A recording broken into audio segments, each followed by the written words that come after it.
Hello, everyone. Welcome to the Indian Chess Podcast, the seventh episode with Mithil and Jagan. Mithil, how have you been? And I've been good. What about you? Okay, we've been playing a lot of tournaments, both of us, and this is a special February, you could say Valentine's Day episode of the Indian Chess Podcast. Viewers, we request you to follow us on Insta, on Indian Chess Podcast, and send in your questions for the future episodes at indianchesspodcast@gmail.com. This week, we have our first Grandmaster in our show, right, from Karnataka. He's an actively playing GM and also a senior coach. He became Karnataka's then youngest international master in 2012, followed by becoming the state's second Grandmaster in 2018 December, and the country's 58th Grandmaster. Senior National Chess Championships at Jammu Kashmir. And that's GA Stany for you. Stany was recently known as the official second of the India B team that won all the laurels at the Chennai Olympiad, the 44th Chess Olympiad in August 2022. Right. And he has completed his BCom followed by his MBA from SRM University, Chennai in 2014. In his spare time, Stany likes to listen to podcasts, play table tennis, badminton, go swimming, or listen to songs and music on his long drives. Right. We welcome the Eklavya Award winner, the 30-year-old Karnataka Trailblazer GM GA Stany to our show. Welcome, Stany. Hello, everyone. Thank you, sir. That was a very energetic introduction. I'm very happy to be present in the Indian Chess Podcast. I believe it is one area which our Indian chess community was missing. So I'm very happy to join hands with you in this nice initiative. I hope this grows bigger and bigger, and many chess enthusiasts will find it useful, and the chess community grows from this. Thank you so much. We feel so motivated by that. Thank you. Welcome to our show, Stany. Yeah, thanks, Mithil. So, yeah, you have been working with GM RB Ramesh sir, who is a very well-known coach in India. So, you worked as a second for the Olympiad. So, can you tell us like who is a second and what is the role of a second? And also, can you share your experience about the Olympiad as a second? Uh, so a second is someone who helps either an individual professional player or a team, specifically on openings, because the higher level the players are, they mainly need help with regards to openings. Because they are very good with middle games, they naturally will be good with calculation, end game aspects and all. Opening also, they will have a lot of knowledge, but when it is at that top level, they need lot more ideas to begin with. So if they get good opening, good ideas, then they have good enough strength to take it forward and try to convert the advantage into win. So this is where they need the second's help. So essentially, a second is someone who helps the player with the opening preparation. With regard to Olympiad, I was working for the Indian B team, which won the bronze medal as a second. There was another Grandmaster, his name is Arjun Kalyan. He was also working. So we were actually two official seconds working for the team. And Ramesh sir was the head coach. Yeah, so it worked out pretty well. So our job was basically to help the team players with opening to come up with new ideas and help the players prepare against specific opponents. As far as the experience in Olympiad is concerned, I felt it was like a once in a lifetime experience in many aspects.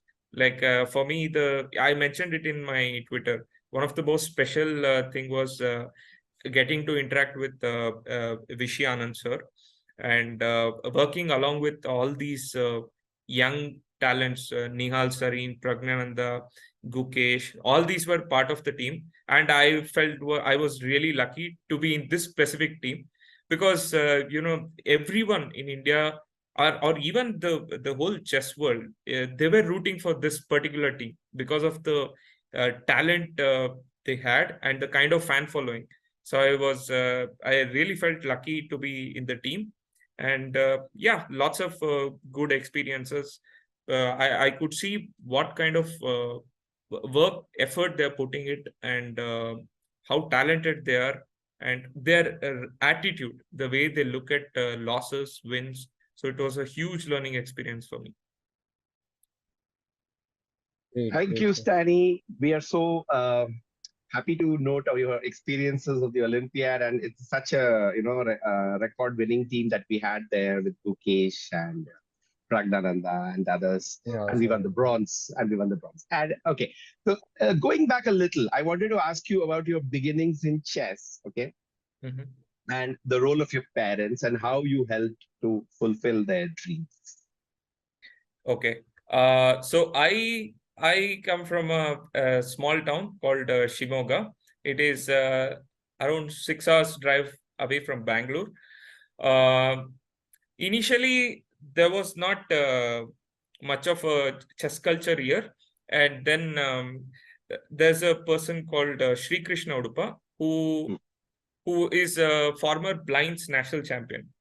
He's the one who started an academy, Nalanda Chess Academy, and he started training local kids. And then in span of few years, there was a chess boom in the city.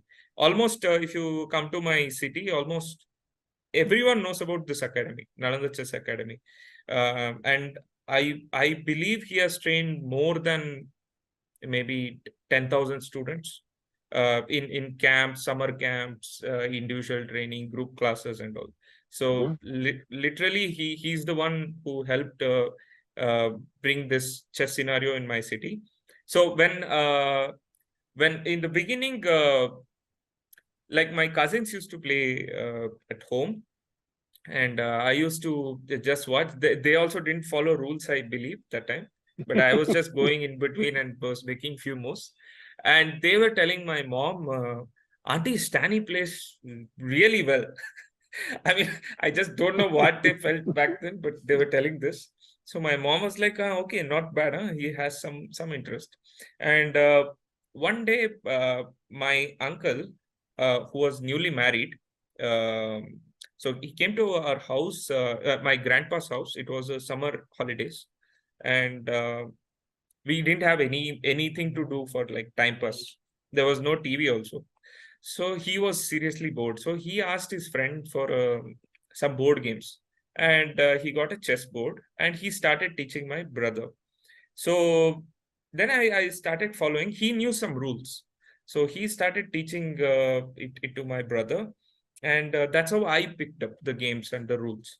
And then they were playing casual games, and I would try to go, but I would lose every time to him.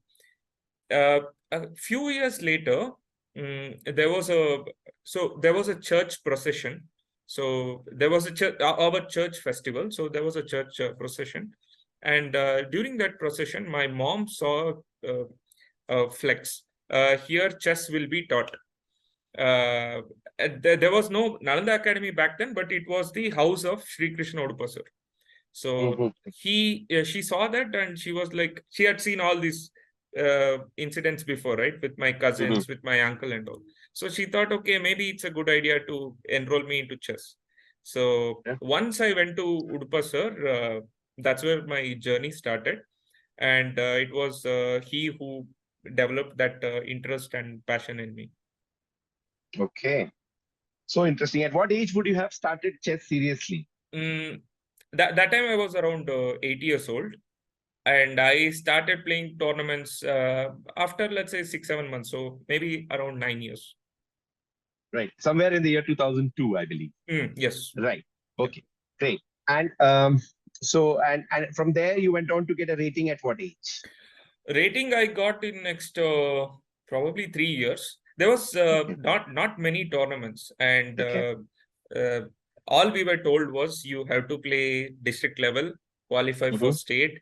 If Mm-hmm. you qualify for state, that's it itself is a great achievement. And Mm-hmm. if you go and play in national, you finish Mm-hmm. in top three, you will get to play in Asian and World Youth. So Right. this was our only aim back then. Because there were not many other tournaments, FIDE ratings and all, we didn't have Mm-hmm. that many ideas. Norm Okay. tournaments, it was almost like non-existent in India Right. back then. Right. So One I, more question I hmm. want to ask is like at that time, what was the starting rating you would get? I think the rating was starting from 1800. 1800. Yes. Okay. So my starting rating was 19, I think 1994 or 1970, somewhere around that range. Uh, and I remember I played It, some under 15 nationals, managed to score a few points, and got a decent rating. Um, and that time we didn't pay too much attention to this rating and all. Our sole aim was to win the state level age categories, play national, and qualify for World and Asian Youth, which was not happening at all. Every year I would play, I would win all the state age categories, but nationals I would finish somewhere in like 10th place or 20th place. So it was like a distant dream. Then I mm, started playing these FIDE rating tournaments. Uh, like we came to know that those who were winning nationals and all, they were playing a lot of FIDE ratings. So open sections. So my mother would take me to North Indian tournaments. My father would take me to South Indian tournaments. So let's say in Tamil Nadu, Kerala and all, I would go with my father. My mom knew Hindi a little bit. ah, okay. So she thought, okay, I'll take you there, and my dad would take me to South tournaments. So I started playing those, and I think that's where my improvement started. So playing those open section, I could play more freely, and once in a while I would beat a higher rated. So I started getting a lot more confidence, and in span of let's say 2 3 years, from that 90, I was stuck around that 1900 for Mm, maybe 1 or 2 years. Then okay. I made a big jump to 2200 just by playing these FIDE ratings. Yeah. Wonderful. That's heartening to hear. Okay. And I wanted to ask you, and then you became the Grandmaster, the second Grandmaster after, of course, you became the IM in 2012 and 2018. You became the second Grandmaster in your state, from your state, right? Mm-hmm. Okay. And when did you start your coaching journey? Uh, Coaching journey, I think I started almost 5 years ago. I don't consider myself as a full-time coach because I still do have ambitions in playing chess as well. Mm-hmm. So I would try to mix it up. So back then, let's say around 2018 and all, I would start taking classes to very few students, maybe three or four, Mm-hmm. and then I think I started taking it more seriously after COVID because Right. there were no tournaments, so I thought it's worth getting into serious coaching. So yeah, that's where it started more serious. Right. Yeah. So yeah. So, so nowadays, like, I think in your time, mostly you have to rely on chess books or like chess trainers mostly for learning chess. And nowadays, as you mentioned, you were preparing openings for the players in the Olympiad, BT, Mhm, right? mhm. So, like, you must have used engines, right? So, what, like, how exactly a chess engine can be used to, improve your strength? It's actually a tricky job to maintain the engine usage at the same time using your own brain to come up with ideas and moves. Uh, at higher level, I think they find the right balance when to think and when to use the engine. I think at lesser rating level, players still find it slightly difficult to balance. Some players all the time they use engine. Some players they feel engines are bad, so better to not use it at all, and they try to work on their own. And I feel my learnings is that you have to balance it in the right way. For example, let's say if you want to learn a pawn structure, in one of the training camps with the 2600 GM, actually I can tell his name, Gaevsky is the second of Anand. So Gaevsky was telling, if you want to learn a pawn structure, engine is a good source to learn and improvise. Because let's say you keep A2 pawn and B2 pawn. And in the very similar structure, engine will have a different evaluation. But let's say if you put pawn on A3, one square ahead, and the pawn on E2, B2, then the position engine will start assessing in a different way. So he says, you can use engine to understand what is the difference. Why pawn on A3, why it changes the evaluation of a position. If you study just these kind of structures using engine, you will understand a lot more things. So, but at the same time, you need to be curious about it. If you don't have curiosity, no matter what engine you use, no matter even if you use engine for opening, if you're not curious about why these moves are particularly played, then after some point it will not stay in your memory. So you have to use engine to understand what is happening, and not for the sake of by hearting the only stuff. This is what I feel. This is what brings the balance. So, Stany, since you worked as a senior coach and as recently as the 44th Chess Olympiad, we wanted to know what level of players do you take in as a coach?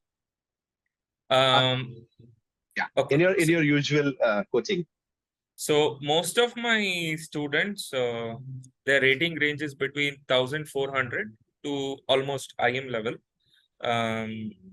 So, and I try to maintain not more than 20 students. Yes. So because Yes. I feel the more the number, the difficulty to observe and give time to personal attention to each student. So I try to Yes. maintain that maximum. I take around 15 to 20 students, and Mhm. I try to work on them for a long-term basis. Okay. Yeah, so this is the rating range, and most of them are like at the age of 10 to around 16, 17. But isn't the age shrinking nowadays? Isn't like 10 is a little older age to, I mean, for most people like you would, and I would have, of course, started at 14, 15 or something. Right. But, Yeah, I you know. But only thing is, the younger they are, I feel sometimes you have to babysit. So, Ah, so okay. if they're slightly older, I feel they're slightly matured enough to understand the concepts. I mean, there are players who take 6 years old, 7 years old. I have nothing against them. It's just that I personally find it more like babysitting, unless the player is extremely talented. I mean, I have done some exceptions to those. Let's say there is a student who's 8 year old and all, but Mhm. generally I try to avoid, because it is difficult to teach them at that young age for me. Right. And is there any other selection criteria you look at other than sheer talent and the age things which you mentioned? Uh, I would be happy to know if they had worked previously with any international master or grandmaster. That would be important to me, because then I don't have to work on their absolute basics and all. So if Right. they had worked with some strong players before, that will be something I would be looking for. And of course, if they have experience of playing tournaments regularly, and parents are ready to take them to more tournaments, that will be something I look forward to in a student. Oh, that's nice to know. Yeah. Okay.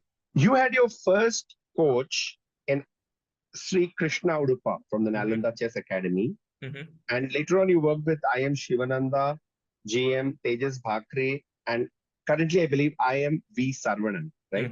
Yeah. Okay. So we wanted to know how was your experience of working with these very, uh, you know, superstar coaches, if I may say. uh, Well, my first coach with Sri Krishna Udupa sir, I worked maybe till I reach around the 2200 level. And then I started exploring more options and working with more different trainers. See, back then there was a problem of accessing a coach as well. Like I just didn't even know how to contact.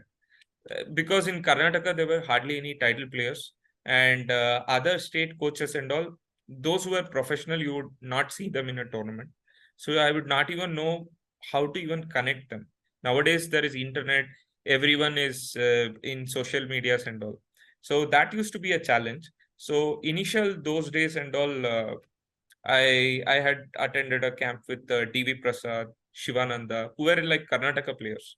So they had good experience, and they were more like practical players. So that how to look at a tournament, how would you face losses? So it was more like practical things. That is something I learned from majority of these Karnataka players. Like for example, there was Arvind Shastri. There was some camps also conducted in Karnataka back then. So interacting with them also, I could understand some of the state level rivals, state open championship. These things kind of gave me a good perspective. And then I started working with Ramesh sir at some point. And then working with him, after working with him, I became IM.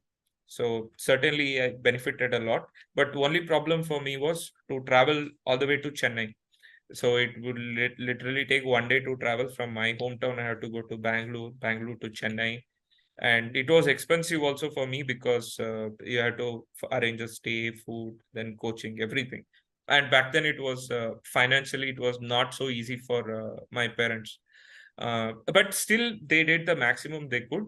And then I started, once I became IM, I started winning some tournaments, let's say FIDE ratings. So my parents made sure that whatever I win, they invest it back to chess for training. So that is one great thing they did. So then I worked with Tejas Bakre sir with for a brief period. Then finally I started working with Saravanan, who is I think it was around 2015. So we played in a tournament in Netherlands, and if I remember correctly, we both were the only Indians, and we decided to stay together. Also, I hardly knew him, but because we were the only Indians, we stayed together, and that's where we connected well. And from then onwards, I started working with him. I think it was around 2015. With him, it's been going on. I mean, I still work with him, and I saw it as a long-term thing, and there was a very good rapport. After working with him, I became a GM, and I still have ambitions to reach 2600 level. And I mean, I still maintain my association with him, and I hope it continues. Oh, that's so lovely to hear. Yeah. Right. Being chess coach, like, is it advisable that immediately after the game, like I see in a lot of tournaments, kids, what they do is after they finish the game, they'll put it in their mobile phone or some tablet, and they'll immediately start comparing their game with engine moves. Mm-hmm. So, what do you think? Is it a good way? I don't think it's a good idea. What I would advise my students is put your games and daily keep me updated with those games. In fact, this is something which I learned from Saravanan. So he would ask me to send my games on a daily basis, put brief thoughts, whatever I felt during the game, and I just send him. It doesn't matter if he sees or not. In his free time, he will look. But for me, I try to make it as a routine, just to put my thoughts. If you are accountable to someone, there is some amount of responsibility, right? So I made sure it became a routine. And sometimes he would see and he would advise, like, this idea you're missing, this opening, it looks like you're having a problem. So he'll give some inputs. So I suggest the same to my students, that they have to keep me updated with the games and not check too much with the engine. If they're curious enough, maybe briefly go through, do the blunder check, or if any calculation tactics they miss, they can check. Otherwise, I suggest them just input the game input your thoughts briefly. Once they're done with the tournament, I try to analyze with them. Let's say if a player who doesn't have a coach, if you're looking from their perspective, after the tournament, it's a good idea to check with the engine thoroughly. But during the tournament, you have other things to take care of, like preparing for the next round, staying fit, maintaining energy. So not a good advice to just save it and check with the engine most in phone. Thank you. I think that will help a lot of kids who have this habit. Stany, continuing our very interesting discussion, we would like to know what are your favorite chess books? So off late, I haven't read many books because I was trying to get updated with these chessable courses. That's the trend these days. Yes. But I do intend to continue, and in fact, I started reading just like 2 days ago some of the books which I had, because it's very easy to buy books. Just they look very attractive, right? And keep it hoping that you read. But Yes. the real challenge is to open them and read. So this is something even I was a problem which I also was going through. But yeah, so to answer your question, some of the book which I had fun reading was see, I use this calculation book by Agard all the time. Whenever I want to brush up my calculation or my tactics, let's say if there's a gap between my tournaments, and if I want to start working on my calculation, that is one book which I always like, because the positions are very practical. Then there is Gelfand's What is the name? calculation. The book's name itself is calculation. It's one of those Grandmaster preparation series. Grandmaster preparation, right? Yeah. Yeah. So written by Agard. So that book I like. And I like this positional decision making book by Gelfand. That I think that quality of those narration. Actually, there are limited number of games in that, but the way he narrates, he talks about style of different players, how he approaches their style, and how he tries to vision a position long before. Let's say in the middle game itself, he tries to think about what are the positional concepts which will help in the end game. So these are all some very interesting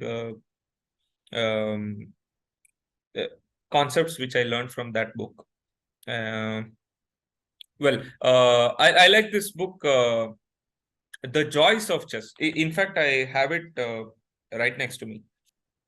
Yes, this is a famous book. This I've heard from so many people. Yes. This book I found very interesting in terms of anecdotes and the facts that he gives. For example, let me show you something very interesting. Yes. Now you can see my screen, right? Right. Yeah, this position which you see has a king rook, king knight. It looks like a very normal endgame. Now the significance of this position is that it was composed in 9th century. Oh. It is, and he says this is one of the oldest chess studies available. So I find these kind of things very interesting. Now, you will have to think and find. It's a little bit tricky move, actually. I mean, we will not try to play. It is white to play. The concept is based on Zugzwang. Yeah. Correct. Mithil, go for it. You want to try? Okay. Okay, so knight cannot go to c8. Like, okay, maybe double attack. Knight is like pretty much trapped. Cannot. Okay. Still the stuff like. See, I'll give you a head start. The first move is rook e3. Yes. I was thinking of rook d7 or rook e3. Yes. Yeah. See, and you're sending the knight away to g1. If it goes to c1, rook c3 check is a double attack. Yes. So it has to go here. And now this is where the important crux of the whole position comes. Okay. Okay, the knight is trapped right now. Knight is trapped. the most Yeah. logical move for us is to bring the king, King. isn't it? King f4. Mhm. But now, when black plays king to d4, Mhm. it's more like a zugzwang for white. Oh. If you move the rook this side, the knight, you lose h3 Escapes. control. And if you lose the if you move the rook to a3, then e2 is gone. So knight will head back towards the king. So you will lose that trap. Right. So here, you want to try one move? Yes, we'll try. Yeah. Okay. It's white to play. It's white to So play. white to play king e4. King e4. I will go F3. king. F3. No, Rook king. F3. What? King e4. I'll go king c4. King e4, king c4. Okay, again is zigzag.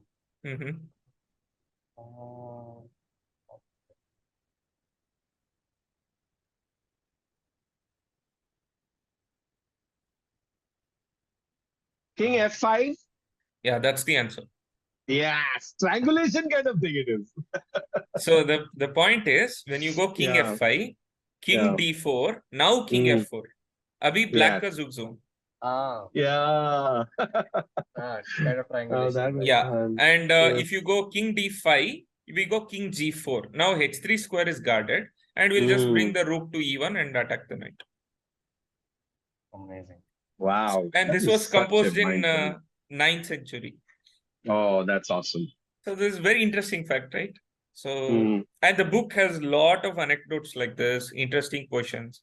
There is a chapter called "The History Repeats Itself." Okay, and there is a game by Rubinstein.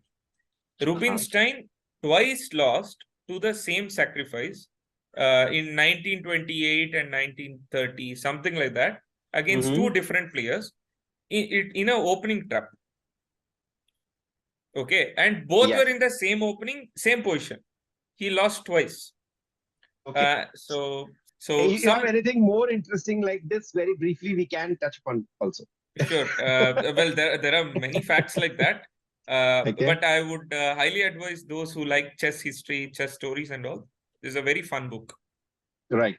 We will advise our viewers to look for this book. It's a really cult book that many people. Stany, so we've been discussing about those books, and would you like to recommend some books for other facets of the game, like middle games or even game collections? One of the best book is Kasparov's My Chess Predecessors. It is tough for every level actually, but he talks about those history and combines it with beautiful analysis and games, right? So if you're talking about game collection, I think nothing can beat that. And there is also this Zurich 1953 book. It was candidates. They had all these superstars and back then, and the book by Bronstein talks about all these players, different style, and it's not like too too many variations are not there. It just has brief comments and the tournament situations, how these players handled, what are the critical moments. So it lightly touches upon those things and tries to give you overall scenario of the tournament. So, and that is a classic book. So that book is highly recommended for game collection. And for end game, actually there are so many end game book. You can start with Dvoretsky's end game manual. That is something almost every chess player at one stage or the other used it as a reference point. In fact, I also started going through that book to understand rook end games, queen end games, all these different end games. So Dvoretsky's end game book. Any favorite game collections? Favorite game collection? Yeah, so I like this book, Attack with Tal, written by Tal and Damsky. Once in a while, no, what I used to do is during the tournament, I'll take a specific player's book and just start going through it and see if it can impact my tournament the way I think and all. For example, during the game, let's say if I will be studying about Carpo, during the game I'll try to think what would Carpo play in this particular position, like that. So this particular book, Dal, Attack with Dal, is something that helped me during the tournament, because I played a tournament in Cap d'Agde in France. Cap d'Agde or no, sorry, Capel, and Capel tournament, and there I was studying this book, I remember, and I think in 2 or 3 games I just sacrificed, just because I had this book through in my mind. After every game, I would come back home, and I would come back to the room, and I would go through this sacrifices, these games of Tal, right? So that book I thought was very special. So Tal's book is good. Yeah, so I think like following player, like one player, you select one player and you follow him for a long time. Let's say you go through a lot of his games. So Uh, that's, hmm, is it a good practice, to improve? Like let's say old classics. mhm. So do you think like old classics, it is important to study them? It is important, but my perspective earlier used to be like you have to study classics, Hmm. but not anymore. I mean, that perspective has changed. Nowadays, Why so? if you see the top players, kids, not everyone is aware with all these old historical games and all. They Yeah. are tactically very sharp. Calculation, they're monsters. Opening Mhm. preparation wise, they're excellent. They know all the chessable courses. So it's not necessary that only if you study classical games you will improve. I mean, this is what I used to believe before, that classical is a must. I don't think it's a must requirement anymore. But if you study, it will certainly have a positive impact on your game. See, for example, earlier they used to tell if you play bullet, not good for your chess. Correct. If you see Nihal Sarin, Pragnan, and the Yes, completely. 24/7, they will play bullet. Even Carlsen, during those super tournaments, once in a while, he comes and plays bullet midnight. Right. So times have changed. So not necessary that you keep studying one player throughout this thing. Those used to be the old approach. Most of the time when there was no other, I mean, back then there were no computers, nothing. So you can study one player deeply and you follow their style. Many players used to do that. But I think the times have changed, and if it's a good idea to adapt to the new system, that is studying. I think the good thing would be to mix up both. I would actually advise my student to play bullet also and study classic also. Right. That's a fabulous advice, I must say. Okay, and also we've heard about Nihal Sarin not being so well acquainted with the classics. Am I right on that? Because Yeah, you worked with him on the Olympiad. I mean, I don't know about him too personally, but Okay. from whatever I have seen, most of those kids are not aware of classical games at all. But they're Right. updated with all the modern games. They Yeah. will just by discussing, they'll say, "Oh, Caruana played this one in 2019. Giri's novelty was this." So they're thoroughly updated with the modern games. I Yes. don't think necessarily that they're into these classical games and all.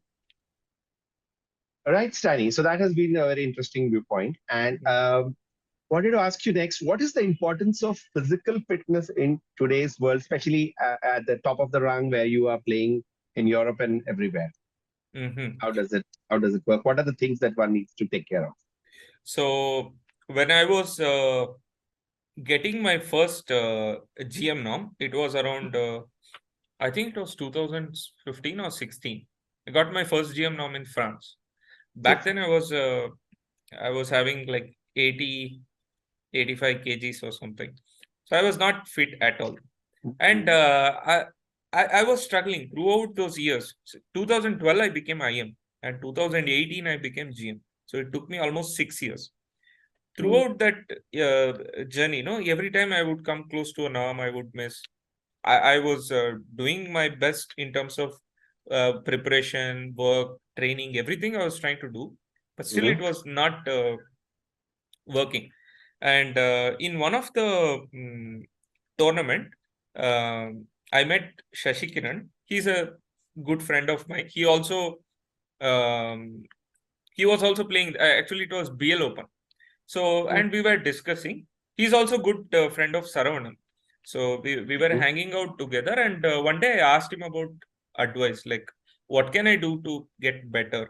He said one thing you focus on is your physical fitness, and I can guarantee you it will add a lot of elos to your chess, because chess wise, even if you're good, if you don't have stamina, generally the mistakes will happen at 4th hour or 5th hour of the game. So you focus on that part, it will certainly have a positive impact. I took that advice seriously. And then I also worked with a few other GMs who also told, even Saravanan was telling me the same thing, work on your fitness. I had one brief session with GM Sochko, Vato Sochko. Me and a friend of mine, Swayam Mishra, who is also a GM, we both went to Poland to attend a training camp with them. There, he told us a lot of examples about how physical fitness helped some of the Polish players to go to the next level. So that was also a good perspective that I got. So combining all these things, I started working on my fitness, and from around 85 kgs, I reduced 10 kgs, 10, 12 kgs. And I try to go back around 70, 72. I try to maintain that level. During the tournaments also, I would go for a run. Or if I get a chance, I would make sure that every day I will run 5 kilometers. So then when my second norm came in Gujarat Open, that tournament I scored 7 on 7. And with 2 rounds to spare, I got my GM now. And that tournament, I still remember, there was the accommodation was given in a club, and the club had this running court. So every day after the round, I would run for 5 kilometers. So that I felt certainly had a very good positive impact on me. And Karnataka club, I guess. Which one? Yeah, the Karnataka club. Karnataka club. Yeah. So every day I would run for 5 kilometers. And that's quite something, because after an exhausting game of chess, if you ask to run 5 kilometers. Yeah, but I was like obsessed with this. I have to get better. And I strongly believed that if I work on my fitness, it will help me. And that worked extremely well. So after that, I make sure that whatever tournament I go, at least I go to a gym, or if nothing is there, at least I go for a run. During the Olympiad, our teammates were after every round, they would go for a TT, swimming, some physical activity. They try to maintain a good physical shape so that they have energy throughout the tournament. Okay, so my next question is basically an audience question. So one player who is a 2000 rated player, his age is around 22 years, and he's trying to get norms, and like he wants to become a GM. So he asked me, like, he like still have a chance to become a grandmaster with this age. And I have my personal question associated with this. That is, so people have K factor till 40, like K factor is 40 till 18 years of age. And nowadays we see a lot of adult improvers are there, so who are above 18 years of age. And sometimes they go and play foreign tournaments to get more rating and try for norms. So should FIDE increase the age criteria, like K40 should be for everyone? What do you think? Okay, so to answer the first question, see, there's no age limit to become a GM. Anybody can become a GM provided they work consistently and they work smartly. See, one problem with many people is they want to become GM, they play tournaments, they also go for training. But one thing that they put up the hard work, but I don't think they put up smart work. For example, they keep on playing the same opening. They're thinking, okay, it's my favorite opening, I don't need to change. But that's just you will get stuck in the same level no matter how good you are if you're not updating yourself to the current trend. See, that's why I said when we spoke about books, classical, this thing and all, you should always make sure that your perspective, you are open to new perspective. This is what I feel. So for me, Olympiad was a big learning experience in that way, because I saw these guys were completely different. So during the camps, so we had training camps in Olympiad, and we would play practice games or blitz fun after the session. Okay, the boys, Nihal, Pragnananda, and all, they want 10 plus 1 second increment. No, sorry, not 10 plus 1. I think 10 plus 0, not increment. They want 10 seconds game. I was like, okay, can we at least play 1 minute blitz? They're like, no, 1 minute is too slow.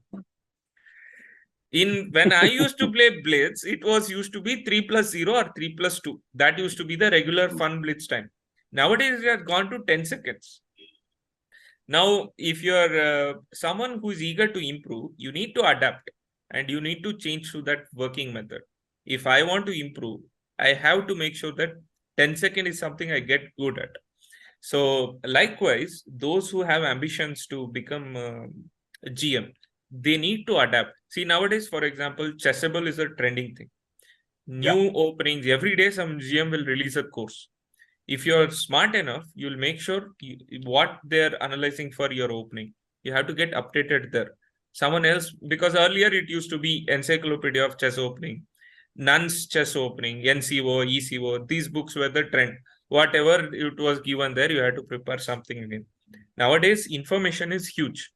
So how many information you can process and how you can counter it and how you can prepare against those ideas, that decides whether you become GM or not. So if you are, so to answer and to summarize what I said, it is possible to become GM for anyone as long as they're consistently working, they're regularly training and playing tournaments, and add smart work to their daily routine. Yeah. And you also asked about K40, right?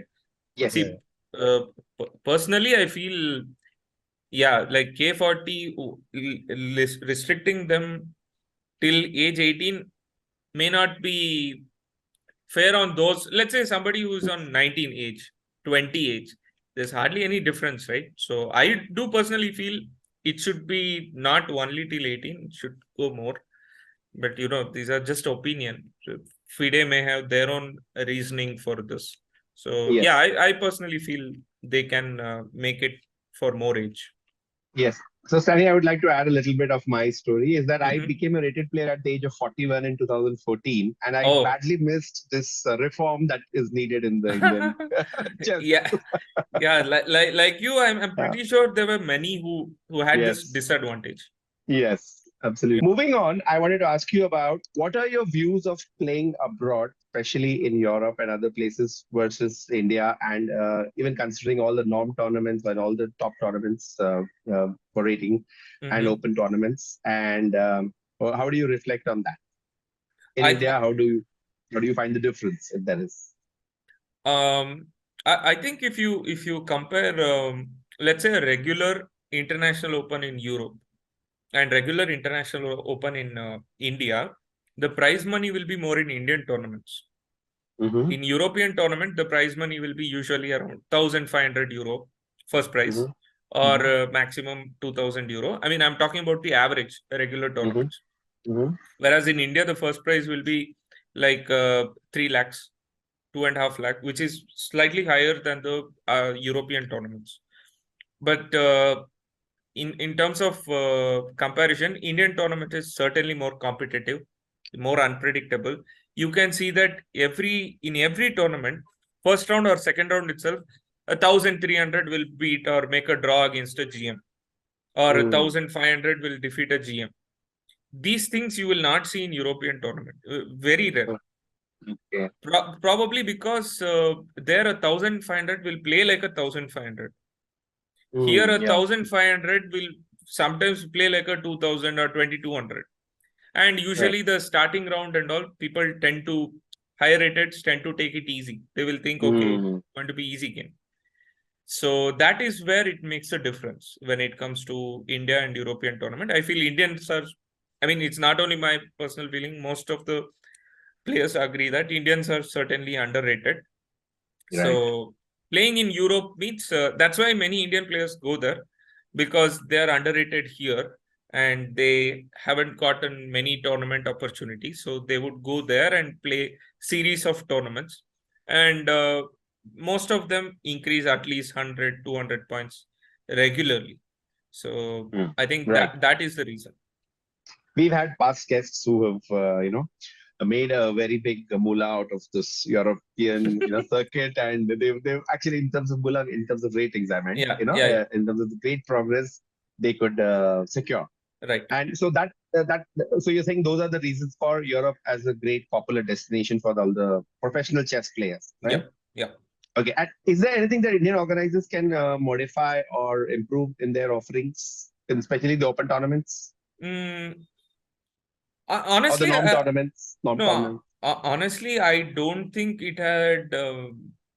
The majority of the players, Indian top players, go there not because of the organization. I think it's because of this competitive aspect.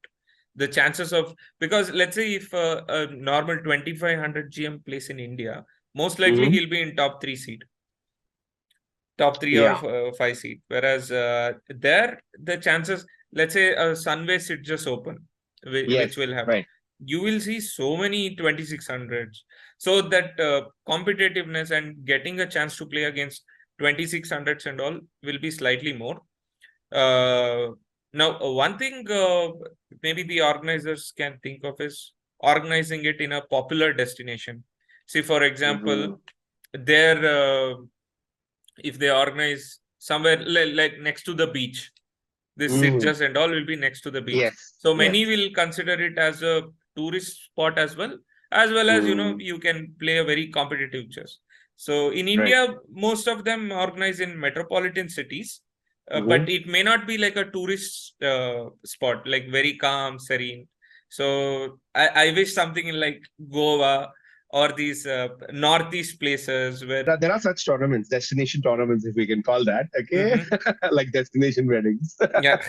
so, so there are very few popular ones already happening in Udaipur and all. Now there is Uh-huh. one coming up in Vrindavana in the next 2 months, Uh-huh, and yeah. also one in Trivandrum. They've packaged it very well. I've seen that, as well Hmm. as even Pune is holding one very in a very picturesque resort and international school or something. There is one this houseboat Yeah. tournament something That, in that Yes. Kerala. that's Yeah. in That Kerala houseboat every thing. year. No, That already I happened, I think believe, January. I think in India it is growing, and many Yes. organizers I believe are taking these example from uh, abroad tournaments, and they're trying to replicate same. And it is actually very good for Indian chess players. Yes. As I said, the more they do in these popular tourist destinations, you can expect stronger players. The stronger players comes, many Indian players will also be feeling to play in India itself. So that Right. is one I feel something we can think about Indian organizers. And Stany, now we come to the most exciting part of the show. This is called the rapid fire round, where we are going to ask you a quick question where you have to give your options or a subjective kind of one-line answer. Are you excited for it? Sure, I can think of this Karan Johar's Coffee with Karan.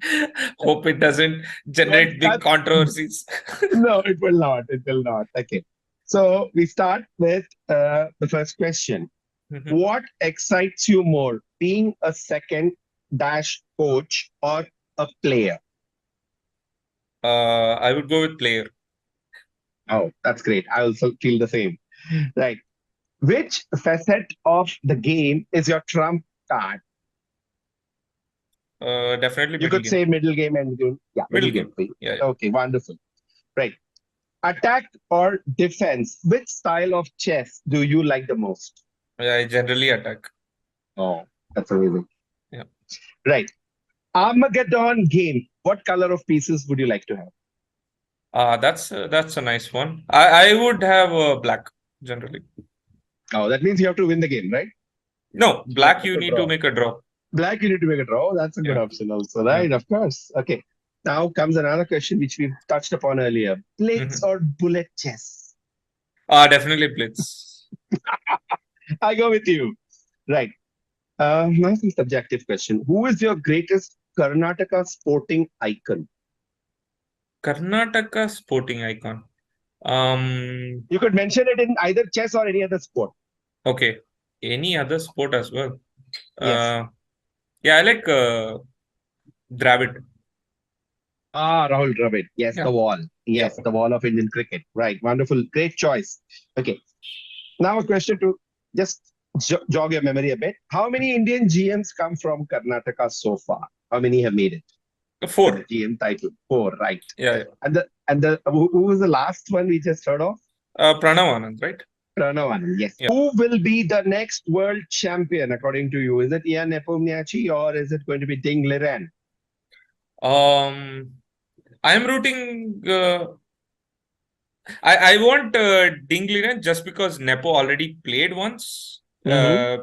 But maybe because Ding didn't have a good tournament, so Nepo I think Mm-hmm. has a good edge. Uh-huh. So you'll say for it's probably for Nepo then? Nepo has some chance, I believe. Oh, wonderful. Great. And now we come to another thing. What's your favorite food? My favorite food, biryani. Ah, that's great. That's Chicken lovely. biryani, right? Chicken biryani, yes. Which style would you prefer? Hyderabadi, Lucknowi, or what are the other styles? Whatever my mom prepares. Amazing. That's great. And now, one very interesting question. Would you rather be invited as a chief guest or have a commemorative birthday tournament in your name, as it's been happening by Chess Era? So this Tisera thing is more like Gandhiji birthday celebration they do, no? So like that it is happening for quite some time now. Yes. We get lots of reminders on that Yeah. with Well, an attachment. so what is the option? The Option is, would you like to be a chief guest at a function as a prize distribution of the nature award ceremony like that? yeah, Or yeah, would you be I would choose the first one because I believe I can inspire and motivate more children. Oh, that's a great answer. Super. Stany, it's been an absolute honor hosting you on our show and learning all these wonderful things that you've spoken about. This has absolutely illuminated us to the minute points of the game, which I hope all our viewers and all of us, and of course, Mithil and me are going to vouch for this. It has been a fantastic episode. We've learned so much from you. We want to have you again sometime soon. I hope you achieve all your dreams and goals of playing as well as being, in the more winning teams of the international Olympiads and all, right? Yeah. Yes. Thank you. Thank you Thank you, so sir. much. Thanks for having me. I also enjoyed the conversation. And kudos to you and Mithil for coming up with a new initiative. I hope this Thank your you. channel grows and more subscribers join. More strong player come and they share their viewpoints. So thanks for having me again. Right. Mithil. Uh, Thank you for coming to our show.